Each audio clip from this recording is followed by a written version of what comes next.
Bharatiya Janata party Uttar Pradesh का उपचुनाव क्या हारी, सारे के सारे सर्वे ही पलट गए। 2024 लोकसभा चुनाव आते आते भाजपाइयों का इतना बुरा हाल होगा, ये कभी नहीं सोचा होगा। प्रधानमंत्री नरेंद्र मोदी से लेकर सीएम योगी आदित्यनाथ तक का चेहरा चुनावों में कमाल नहीं दिखा पा रहा है। अब ऐसे में गृह मंत्री अमित शाह की चाणक्य नीति विधानसभा चुनावों में क्या ही करेगी, सवाल खड़ा होता है। फिलहाल मैं आपको बता दूं कि गृह मंत्री अमित शाह की राजस्थान रैली में जब भीड़ नहीं आई, तब केंद्रीय मंत्री पर एक्शन लिया गया है। लेकिन अब पछताए होत क्या जब चिड़िया चुग गई खेत।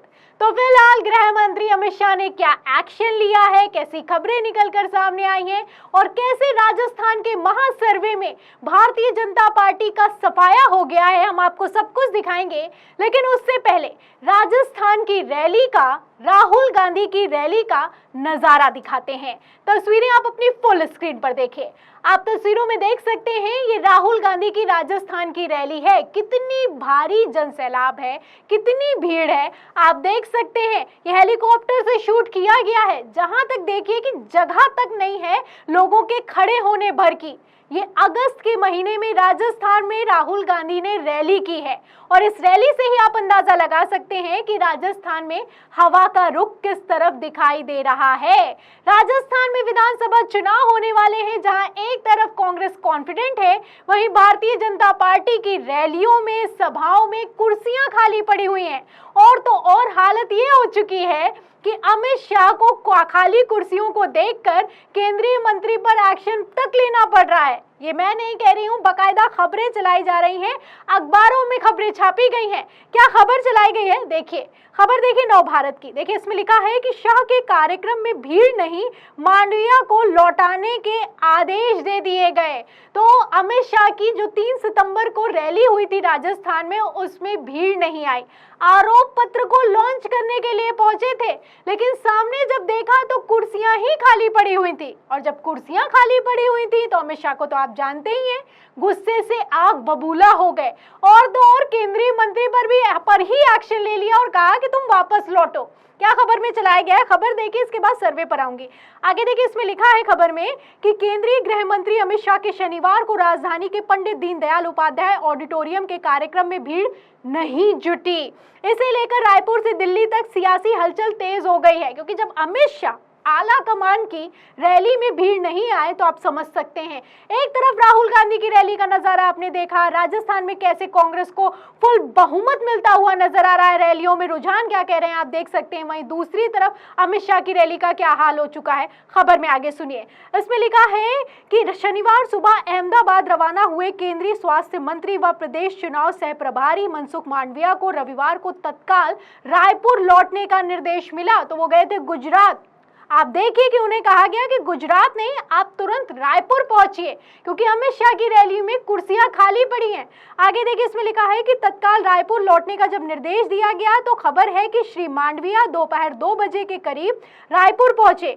भाजपा सूत्रों का कहना है कि आरोप पत्र जारी करने को लेकर कई तरह की उदासीनता बरती गई है। तो आप देख सकते हैं, ये उदासीनता किसी और की तरफ से नहीं, बल्कि भारतीय जनता पार्टी के नेताओं की तरफ से बरती जा रही है, क्योंकि ऐसा लग रहा है कि राजस्थान में कुछ नहीं होने वाला है। ये कहीं ना कहीं बीजेपी नेता भी समझ रहे हैं। आपको बता दें कि गृह मंत्री अमित शाह की रैली थी तो पुख्ता इंतजाम किए गए, एलईडी लगाई गई, कुर्सियां लगाई गई, वो भी लाखों की तादाद में। लाखों की तादाद में कुर्सियों को तो छोड़िए, मेन हॉल तक नहीं भर पाया और अमित शाह की रैली में कुर्सियां खाली पड़ी रही। तो खबरें छापी गई और ये खबरें नवभारत ने चलाई हैं। एक और खबर देखिए छापी गई है, इसमें लिखा है, नवभारत ने लिखा है कि आरोप पत्र लॉन्चिंग में नहीं जुटी भीड़, उठ रहे सवाल। ऑडिटोरियम की खाली सीट भरने के लिए कार्यकर्ताओं को फोन करके बुलाए गए, बड़े नेताओं को बुलाया गया, कार्यकर्ताओं को बुलाया गया कि कुर्सियां भरो आके।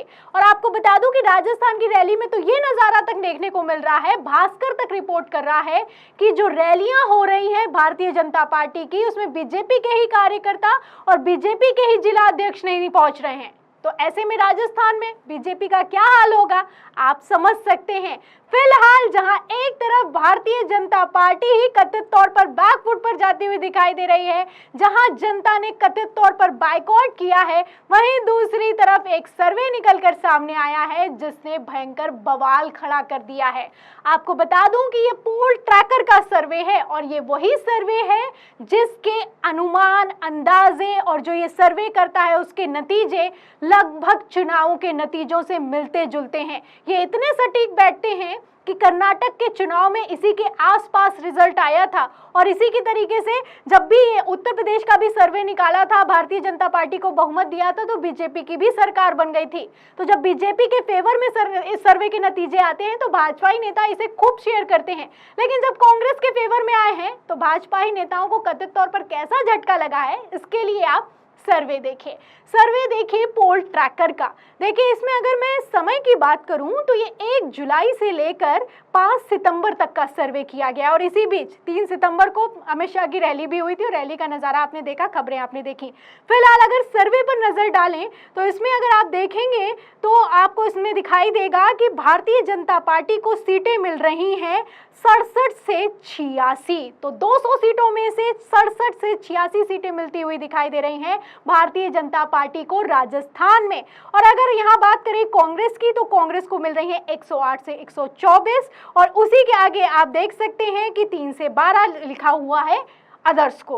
तो आप देख सकते हैं कि किस तरीके से कांग्रेस को पूर्ण बहुमत मिलता हुआ नजर आ रहा है। 200 सीटें और 200 सीटें में कांग्रेस को 108 से 124 यानी कि बहुमत मिल रहा है। 46% सीटें मिलती हुई नजर आ रही हैं और वहीं भारतीय जनता पार्टी 67 से 86 पर है, 42% सीटें मिलती हुई नजर आ रही हैं। तो पोल ट्रैकर के सर्वे में कांग्रेस की सरकार बनने वाली है, राजस्थान में कांग्रेस फिर से आने वाली है। और एक तरफ जहां रैलियों में जनता ने आप देखिए कि किस तरीके से बीजेपी को कथित तौर पर नकारा है, वहीं दूसरी तरफ पोल जो किया गया है, जो सर्वे किया गया है, राजस्थान की जनता से सवाल किया गया है कि राजस्थान में किसकी सरकार बनेगी, तो कांग्रेस की सरकार साफ साफ बनती हुई नजर आ रही है। और यहाँ पर सिर्फ जनता की बात ना करें तो बीजेपी सपोर्टर भी राजस्थान में कांग्रेस के फेवर में जाते हुए नजर आ रहे हैं। तस्वीरें किस तरीके की निकल के सामने आ रही, कुछ तस्वीर भी दिखाती हूँ। तस्वीर आप देखिए कि किस तरीके से इन लोगों ने जो भारतीय जनता पार्टी की टोपी लगा रखी है, ये बीजेपी के सपोर्टर हैं, लेकिन टी शर्ट पहन रखी है अशोक गहलोत की। अशोक गहलोत का झोला उठा रखा है और झंडा किसका पकड़ रखा है, भारतीय जनता पार्टी का। तो अशोक गहलोत की राजस्थान में या फिर कहें कांग्रेस की कितनी तगड़ी लहर है आप अंदाजा लगा सकते हैं। एक तरफ पोल ट्रैकर ने सर्वे निकाला कि तेलंगाना में कांग्रेस की सरकार बनने वाली है और वहीं अब राजस्थान का भी सर्वे निकलकर सामने आ गया है कि राजस्थान में भी कांग्रेस की सरकार बनने वाली है। और राहुल गांधी का तो साफ साफ कहना है कि कर्नाटक में जो हुआ वही भारतीय जनता पार्टी का हाल मध्य प्रदेश, राजस्थान, छत्तीसगढ़, तेलंगाना और मिजोरम में होगा। अब सर्वे तो क्या बयां कर रहे हैं, तस्वीरें तो क्या बयां कर रही हैं, आप देख सकते हैं। अब ऐसे में आपको क्या लगता है कि भारतीय जनता पार्टी का 2024 लोकसभा चुनाव में क्या हाल होगा? फिलहाल इस सवाल के जवाब में और इस पूरी खबर पर आप क्या सोचते हैं हमें कमेंट बॉक्स में जरूर लिखें। वीडियो को ज्यादा से ज्यादा शेयर करें, सब्सक्राइबर पर दबाएं, बेल आइकन दबाएं ताकि हर खबर की नोटिफिकेशन आप तक पहुंचती रहे। मैं प्रियंका, आप देख रहे थे 4 PM। फिर मिलते हैं अगली खबर के साथ, तब तक के लिए धन्यवाद।